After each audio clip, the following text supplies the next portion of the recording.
CSS series में part 2 है guys. Part 2 में हम सीखने वाले हैं सीएसएस के कितने टाइप्स होते हैं।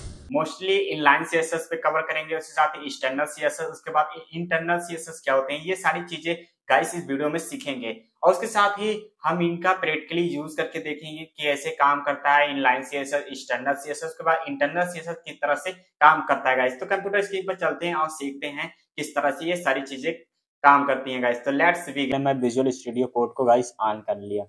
उसके बाद मैं आपको यहाँ पे टाइटल में डाल देता हूँ गाइस। तो यहाँ पे ये पार्ट 2 है गाइस सीएसएस का, क्योंकि पार्ट 1 में हम गाइस बेसिक्स जाने थे कि मतलब सीएसएस क्या है। सीएसएस का एक एग्जांपल भी दिए थे गाइस, तो जिससे की मदद से आप समझ सकते हैं।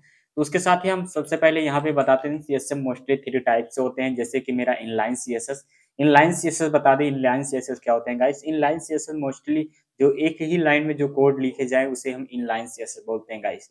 उसके साथ ही मेरा इंटरनल सीएसएस क्या होता है कि गाइस की हेड के अंदर जो मेरा हेड सेक्शन होता है, ये आप देख सकते हैं, ये मेरा हेड और हेड के क्लोजिंग टैग के अंदर जो लिखा जाता है उसे इंटरनल सीएसएस बोलते हैं गाइस। जो एक मतलब दूसरी फाइल के अलावा ऐड करते हैं उसे एक्सटर्नल सीएसएस बोलते हैं गाइस। इस तरह से हमारे सीएसएस के टाइप्स काम करते हैं। तो सबसे पहले हम बेसिक सीएसएस में यूज करने वाले हैं इनलाइन सीएसएस, क्योंकि इनलाइन सीएसएस की मदद से हम यहाँ पे यूज करेंगे, जैसे कि टेक्स्ट कलर करना है, उसके साथ ही बैकग्राउंड कलर करना है, एंड और बैकग्राउंड के अलावा आप टेक्स्ट की फॉन्ट साइज, ये सारी चीजें आप अपने अकॉर्डिंग रख सकते हैं गाइस।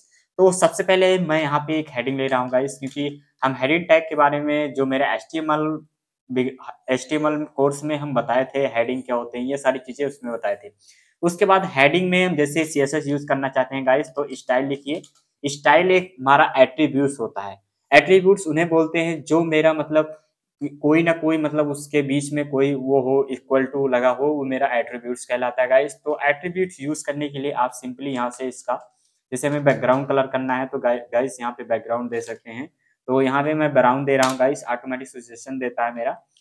उसके बाद यहाँ पे हम डाल देते हैं, ये पार्ट 2 है, part 2 C S S and guys यहाँ पे CSS डाल दिए। एंड आप देख सकते हैं ये मेरा हेडिंग 1 हो गया। उसके बाद ये हम स्टाइल एट्रीब्यूट्स यूज किए हैं। उसके बाद ये वैल्यू हो गई गाइस, ये वैल्यू जो ब्राउन है ये मेरी वैल्यू हो गई। इस तरह से मैं इसको यहाँ पे गो लाइव सर्वर पे क्लिक करता हूँ गाइस, और यहाँ पे ऑन हो जाएगा। तो यहाँ पे आप देख सकते हैं, अभी ब्राउज आप देख सकते हैं गाइस, ये ब्राउन हो गया। इस तरह से मेरा ये बैकग्राउंड पे काम करता है गाइस। ये बेसिक सिंटैक्स होते हैं जो मेरा CSS के होते हैं। उसके साथ ही जैसे कि हमें इसका बैकग्राउंड यूज करना है, बैकग्राउंड के अलावा हमें टेक्स्ट कलर देना है गाइस, वो कैसे करेंगे। तो टेक्स्ट कलर देने के लिए आप सिंपली यहाँ पे कलर यूज कीजिए गाइस, एंड यहाँ पे मैं इसको हटा देता हूँ।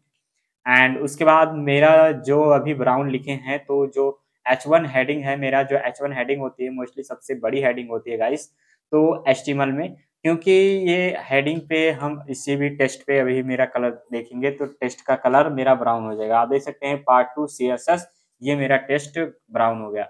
मान लो हमें दूसरा हेडिंग लेना है, H2 लेना है गाइस। तो H2 लेने के लिए आप सिंपली यहाँ से, मैं H2 के अंदर यहाँ पे डाल देता हूँ पार्ट 2 हेडिंग 2। यहाँ पे अपने अकॉर्डिंग आप कुछ भी यहाँ पे डाल सकते हैं गाइस, लाइक यहाँ पे सबसे पहले मैं स्टाइल एट्रीब्यूट्स यूज करेंगे, इसे हम इनलाइन सीएसएस बोलते हैं गाइस। इसको याद रखना, इनलाइन सीएसएस जो मेरा एक ही लाइन में काम करे उसे इनलाइन सीएसएस बोलते हैं गाइस। तो यहाँ पे जैसे कि हमें टेक्स्ट साइज देना है, तो टेक्स्ट अलाइन, ये सारी चीजें आप इसमें कर सकते हैं। तो यहाँ पे मैं टेक्स्ट साइज देना चाहता हूँ गाइस, तो टेक्स्ट अलाइन नहीं देना चाहता हूँ, तो यहाँ पे टेक्स्ट साइज देता था, टेक्स्ट साइज या फॉन्ट साइज, यहाँ पे फॉन्ट साइज दे देते हैं गाइस। एक्चुअली यहाँ पे फॉन्ट साइज है, तो यहाँ पे फॉन्ट साइज अपने अकॉर्डिंग देना चाहते हैं, जैसे 20px या 30px, अपने अकॉर्डिंग जितना आप छोटा बड़ा करना चाहते हैं वहाँ पे रख सकते हैं गाइस। तो उसके लिए पहले हम यहाँ को फाइल को सेव कर लेते हैं, या आप में ऑटो सेव नहीं है तो यहाँ पे विजुअल स्टूडियो कोड में यही फायदा होता है कि हमें कोड को बार बार सेव करने की जरूरत नहीं होती गाइस, क्योंकि ये ऑटोमेटिक यहाँ पे ऑटो सेव लगा रहता है, तो ऑटोमेटिक सेव हो जाता है। इसलिए हम विजुअल स्टूडियो कोड काफी बेटर होता है गाइस। नोटपैड, अगर नोटपैड में यूज कर रहे हैं तो ये सारी सजेशन उसमें नहीं देखने को मिलता है गाइस, ये सारी चीजें आप इसमें ही कर सकते हैं। तो मैं इसकी फॉन्ट साइज देखता हूँ आखिर आउटपुट में क्या आता है गाइस। तो यहाँ पे चलते हैं ब्राउजर पे और देखते हैं आउटपुट में गाइस। वेब पेज को पहले रिफ्रेश कर लेते हैं, एंड ये ऑटोमेटिक, अगर लाइव सर्वर इंस्टॉल है तो ऑटोमेटिक ये गाइस मेरा रिफ्रेश होता रहता है। तो मैं आपको, अगर मान लो आप में लाइव सर्वर नहीं इंस्टॉल है गाइस, तो आप सिंपली यहाँ से इंस्ट्रक्शन पे जाके यहाँ से इंस्टॉल कर सकते हैं। यहाँ पे लाइव सर्वर सर्च कर लेंगे गाइस तो इंस्टॉल हो जाएगा। इस तरह से आप इंस्टॉल कर सकते हैं लाइव सर्वर। लाइव सर्वर से क्या होता है कि गाइस हमें चीजें बार बार रिफ्रेश नहीं करनी पड़ती है, ब्राउजर को ऑटोमेटिक वो रिफ्रेश करता रहता है। तो इस तरह से मेरा लाइव सर्वर काम करता है गाइस। तो यहाँ पे सीएसएस में जैसे कि हमें जैसे कल बैकग्राउंड दे दिए, उसके बाद फॉन्ट साइज दे दिए, ये सारी चीजें आप इनलाइन सीएसएस की मदद से कर सकते हैं। अगर हम बात करें इंटरनल सीएसएस की, इंटरनल सीएसएस जैसे कि मैं ये सारी चीजें इसमें इनलाइन में कर रहा हूँ गाइस। तो जैसे कि यहाँ पे मैं एक और हेडिंग ले लेता हूँ, हेडिंग 3। हेडिंग 3 के अंदर यहाँ पे हेडिंग 3 डाल देते हैं गाइस, हेडिंग 3। एंड मान लो हमें इसका कलर मतलब दूसरी तरह से देना है, जैसे कि जो मेरा इंटरनल सीएसएस होता है, इंटरनल सीएसएस क्या होता है कि आप जो भी हेड सेक्शन के बीच में लिखते हैं गाइस, वो मेरा इंटरनल सीएसएस कहलाता है। जैसे कि मैं यहाँ पे स्टाइल एट्रीब्यूट्स का यूज करूंगा गाइस, क्योंकि ये जो मेरा इंटरनल सीएसएस होता है स्टाइल एट्रीब्यूट्स के अंदर लिखा जाता है। तो यहाँ पे मैं स्टाइल एट्रीब्यूट्स यूज करूंगा गाइस। एंड आप देखेंगे तो जो मेरा ये स्टाइल है, इसके बीच में जैसे S3 हेडिंग यूज किए गाइस, तो हेडिंग यहाँ पे S3 लिखेंगे एंड उसके बाद यहाँ पे ब्रैकेट लगाएंगे। उसके बाद हमें इसका बैकग्राउंड क्या देना चाहते हैं, टेक्स्ट कलर का देना चाहते हैं, आप अपने अकॉर्डिंग यहाँ पे रख सकते हैं गाइस। तो मैं यहाँ पे इसका कलर देना चाहता हूँ। इस तरह से आप इससे भी कलर कर सकते हैं, इनलाइन से कर सकते हैं। ये सारी चीजें आप जो बेटर लगे वो कर सकते हैं, लेकिन मैं बताता हूँ सही तरीका है। अगर आप अच्छा डेवलपर बनना चाहते हैं तो आप एक्सटर्नल सीएसएस उसके अलावा इंटरनल सीएसएस का यूज करें, क्योंकि हमें बहुत सारे कोड लिखना पड़ता है कोडिंग करते समय। तो ये सारी चीजें आप केयरफुली जान सकते हैं। तो यहाँ पे जैसे कि हमें इस हेडिंग 3 का कलर देना है, तो यहाँ पे ब्लू देते हैं गाइस। ब्लू देने के बाद आप देखेंगे तो यहाँ पे ब्लू हो जाएगा। तो आप देख सकते हैं ये मेरा ब्लू हो गया। इस तरह से आप एक्सटर्नल सीएसएस की मदद से गाइस ये कर सकते हैं। और उसके बाद मेरा एक्सटर्नल सीएसएस इंटरनल सीएसएस है ये गाइस। उसके बाद एक्सटर्नल सीएसएस किस तरह से काम करता है गाइस।